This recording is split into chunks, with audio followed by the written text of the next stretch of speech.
કોઈ મંદિરે ભૂવો ભગત જાય, તમે ઉતરો નેચા એટલે ભિક્ષુક હાથ લોબો કરે, પોહાય તો આલજો, ન પોહાય ના આલતા.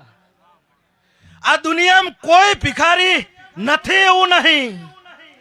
ઈ ભિખારી મંદિરની બહાર માગે છે ને તમે અંદર જઈને માગો છો, પણ માગો તો સો જ ભાઈ. તમે જે દાડે કોક આમ હાથ કરશે ને તમે એવું કહેશો આખો દાડો ના હોય, એના કરતા ધંધો કરો તો મળશે. તમે એનો આમ કહેશો મઢમાં બેઠી બેઠી પેલી એ કહેશે કે આખો દાડો ના હોય, ધંધો કરો ભાઈ. તે ગરીબની ઓતેડી ઠારજો એટલે મારો ભગવાન તમારી ઓતેડી ઠારશે એવું હું વડાની માતા કહું છું. અરવિંદ ભુવા